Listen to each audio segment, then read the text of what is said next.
warahmatullahi wabarakatuh. Kami dari kelompok 10 ingin presentasi saya sebagai moderator. Perkenalkan, nama saya Muhammad David Khairullah. Saya akan menjelaskan tentang manajemen kredit. Apa itu manajemen kredit? Manajemen kredit merupakan aspek krusial dalam operasional perbankan.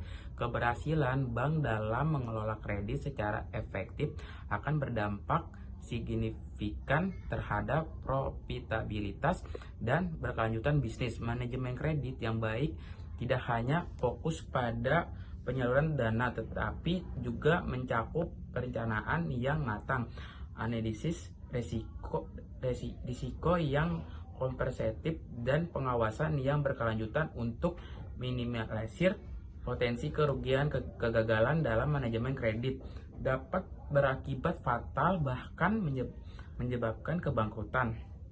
Definisi manajemen kredit dan perspektif berbeda.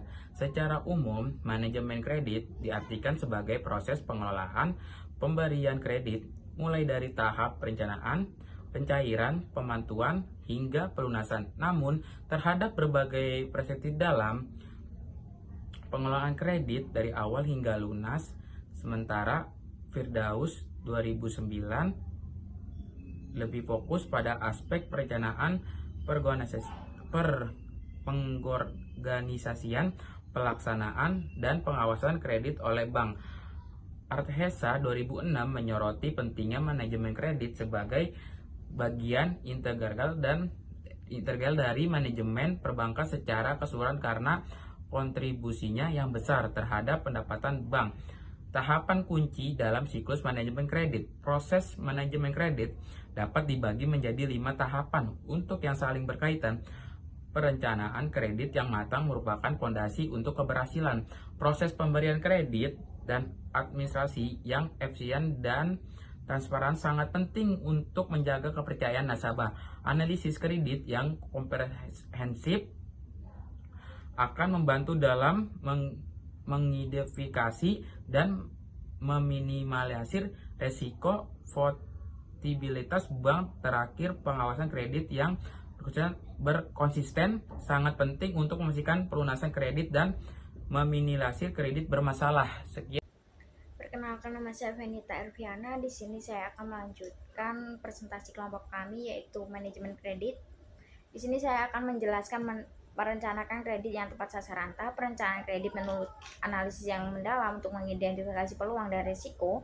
Hal ini mencakup analisis kondisi ekonomi makro, tren industri, dan karakteristik calon debitur. Strategi pemasaran yang efektif juga diperlukan untuk menarik calon debitur yang berkualitas. Penetapan target yang realistis dan terukur sangat penting untuk keberhasilan program kredit. Yang kemudian ada pemberian kredit dan administrasi, yaitu proses pemberian kredit harus efisien dan transparan untuk memastikan kepuasan nasabah. Hal ini mencakup proses pengajuan yang mudah, verifikasi dokumen yang cepat dan akurat, dan persetujuan kredit yang tepat waktu. Dokumentasi yang lengkap dan tertib sangat penting untuk mencegah masalah hukum di kemudian hari. Selanjutnya ada prinsip penilaian kredit, yaitu 5C. Yang pertama ada karakter, yaitu kepercayaan dan integritas debitur. Yang kedua ada capacity atau kapasitas, yaitu kemampuan debitur untuk membayar kembali pinjaman. Analisis arus kas dan laporan keuangan sangat penting.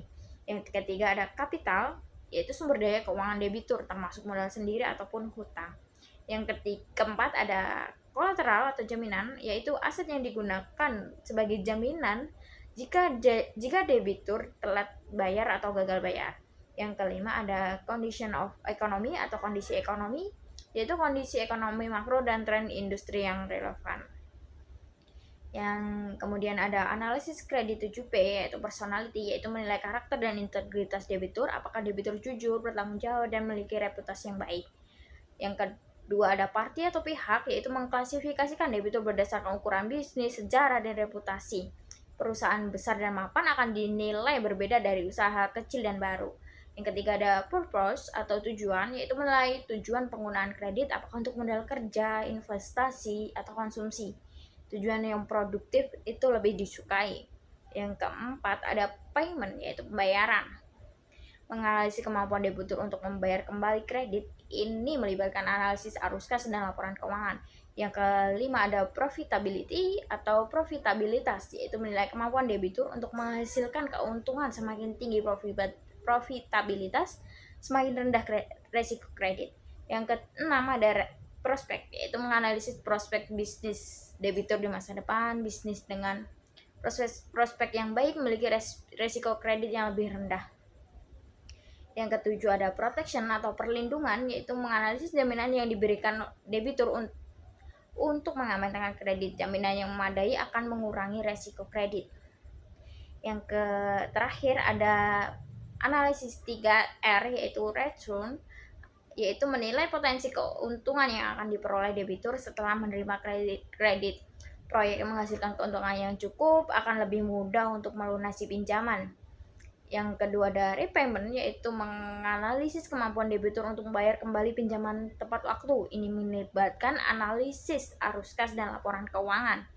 Yang terakhir ada risk bearing ability, kemampuan menghadapi risiko.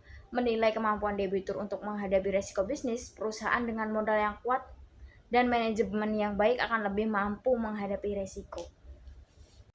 Perkenalkan, nama saya Dea Malini. Di sini saya akan melanjutkan materi penentuan suku bunga. Penentuan suku bunga merupakan aspek yang sangat penting dalam manajemen kredit.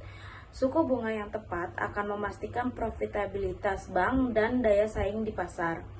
Beberapa faktor yang mempengaruhi penentuan suku bunga yaitu diantara lain biaya dana, resiko kredit, kondisi pasar, dan regulasi pemerintah. Pemantauan dan pengendalian risiko.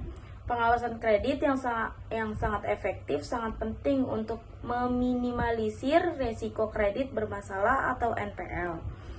Ini mencangkup pemantauan kinerja debitur secara berkala, analisis laporan keuangan, dan tindakan korektif jika diperlukan.